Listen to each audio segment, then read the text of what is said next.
Well, thank you so much for tuning into Morning Live. Now, yesterday, unions on strike at SAA met with Public Enterprises Minister Pravin Gordhan. Minister Gordhan urged the unions to work with SAA management to try and end the strike. However, negotiations remain deadlocked at the moment. The unions want an 8% salary increase, while SAA is offering 5.9%. And unions have also added other demands. So let's chat more about these latest developments with National Union of Metalworkers spokesperson Phakamile Hlubi-Majola. Good to see you again and welcome back. Good morning and good morning to your viewers. So let's start with the meeting with Minister Pravin Gordhan. How did that go? Well, we believe that meeting actually went very well. The tone of the meeting was one of parties that were geared towards finding a solution. What we said when we met with the minister was that we not only were presenting a proposal to end the strike, but we went further. We actually gave him a very detailed presentation in terms of how to turn the airline around, where to find the money to fund not just the increases, but actually to assist SAA to recover. And the minister was very open with regards to our presentation. In fact, his team, including the DG, have indicated that they want to work with us on this. And we are waiting for them to give us a written feedback to what we presented to them. And it was really in the spirit of those discussions that we agreed with the minister that we would do everything in our power to find one another by negotiating, which is why yesterday afternoon we met with the management of South African Airways, with the board, with a view of trying to settle the strike. What was unfortunate, however, is that we did not experience that attitude from the management. Talks broke down very, very, very late, early this morning, around 12:30, 1:45. And this was essentially because the management, at the very last minute, after we had sort of gone through various hurdles and we were agreeing on certain things, changed their minds abruptly, pulled what was on the table from the table. We're now back to where we started. And it's just so disheartening, because we have put everything into these talks, and it's really shocking for us that this management could negotiate in such bad faith. So give us more clarity on that. When you say that management is negotiating in bad faith, what was on the table that was later pulled off? What was on the table was so we as unions, as you said, have made a demand of 8%. And I actually want to correct you on the issue where they say we've made additional demands. We've not made additional demands. Our demands have been consistent from day one, that it was a demand for wages of 8%, and it was a demand around insourcing. We've spoken about this before, which is an area which we felt was the manner in which SAA can recover its costs. But you do understand, so let me this just is explain. Not us saying this. No, of this course, is I know it's SAA what management SAA. saying. Yes, I know it's what they're saying. Hence, I'm just clarifying. So where things broke down was we had actually gotten to the point where we were accepting, or we compromised from 8% down to 7%, all the way to 6.5%. Okay, and they had agreed on the issue of the task team, which is going to deal with this issue of insourcing. So we felt like, okay, we're getting somewhere. And then as I said, at the 11th hour, they suddenly told us that, sorry, that's now no longer available. There's no money for that. And we're back to the original proposal. Effectively, what they gave us yesterday is what caused us to deadlock last week, which is 5.9. For us, this was really what we view as bad faith. They claim that they didn't have a mandate, which is not true. The chairperson of the board was there and it was clear that she'd given them a mandate. Pravin, the minister, based on our discussions, had given us an indication that they had the backing of government, and we had managed to confirm ways in which we could actually fund that. So we felt that this really was negotiating in bad faith. This is us. We are determined to try and settle the strike. We feel that they are not being serious about trying to settle the strike. They are still playing games at a time when we don't and we can't afford to play games. This airline, every single day that workers are out, the airline continues to suffer. So it's deeply distressing for us and for our members that this is how management would respond at such a crucial time. So let's talk to the 5.9%, which SAA says is what they can afford, which they can't pay immediately. They can only pay at the end of March. So you're saying that is a no-go for you? As we said, we had already found each other on 6.5%. That's the offer that was on the table. So for them to, at the 11th hour, then say, no, sorry, we can't offer you that.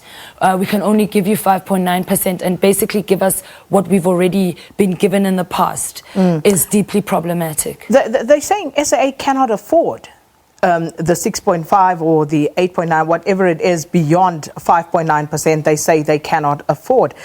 So even this, to an extent, is a concession that the airline is making. So you don't believe that the airline cannot afford to give you more than 5.9%? We don't believe that, Sakina, especially if you consider the fact that the terms that come with that 5.9%, that it will be paid in March next year. Bearing in mind that these increases were supposed to be effective in April of this year, I think it's important that your viewers must know that if SAA had done its work and started negotiations in April of this year, we wouldn't be in this crisis that we're in now. They're effectively deferring the increase for a year. So what you're saying is that workers are not getting an increase this year, and yet you've given an increase to the pilots. That's bad faith principle. You can't choose groups of workers where one group of workers gets an increase and another does not. It's like saying, in a family, I'm going to take you, my eldest child, to private school. I've got money for you, but you must remain at home herding the cattle.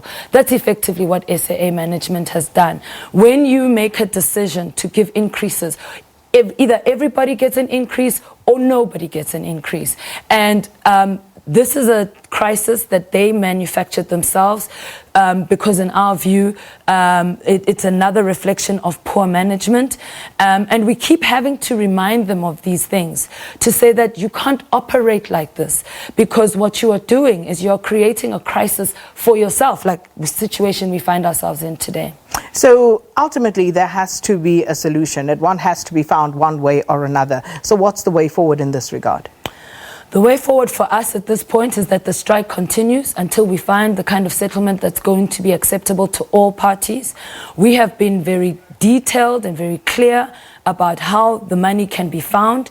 South African Airways Technical is a classic example for us. We are working with its management right now to save money. We've already saved them over 200 million through the cancellation of one of the contracts. We met again yesterday afternoon. We've identified other contracts that can either be cancelled or revised, and they've secured millions of money so far. Give me a few details. We want to have that type of arrangement with South African Airways Group, but it seems clear to us that they are not committed to this. We're going to be speaking to SAA shortly. Give me, a few concrete examples of contracts that you believe can be cancelled that would actually benefit the airline in saving some money. I can't give you exact details because some of that information is confidential. We are currently working on that. But I'll give you one example that's already been affected, and that's a contract involving KWE.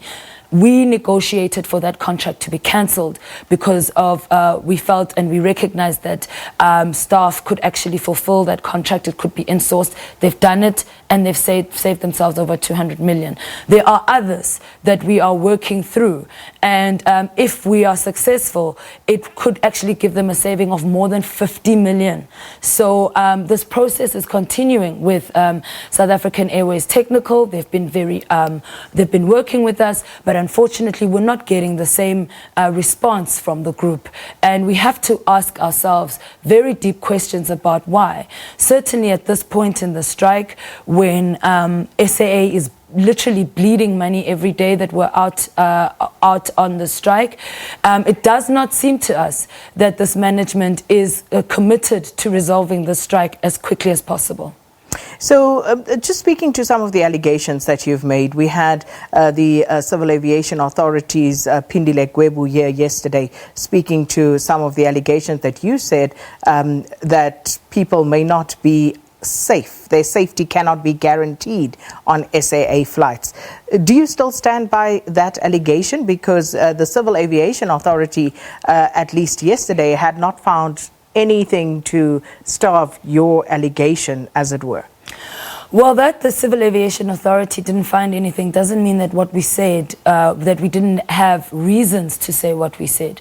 When the majority of the workforce, whose job it is part of their duties is to ensure that from a technical side, the plane is safe and can take off and has been maintained. That's the first duty. And in terms of safety officers, when those staff members, the majority of them are out on strike, we actually were within our rights to make the statement that we made. We do not withdraw that statement, and we've heard that they've said that they intend to take us to court. It's fine, they can do that. We will defend ourselves. We know very well that we were within reason for making the comments that we made. It is the job of the Civil Aviation Authority to investigate all claims, and we welcome the fact that they actually went to check, because that is their responsibility.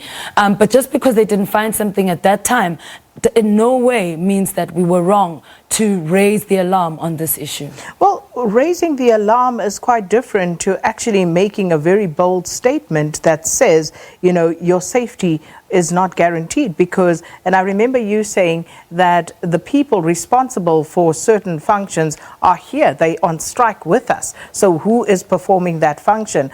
And then the Civil Aviation Authority yesterday speaking to how some engineers, of course, most of whom are not on strike, are actually performing those functions. So, you know, it goes back to perhaps a reckless statement on your part that has caused further damage, at least reputationally, for the airline.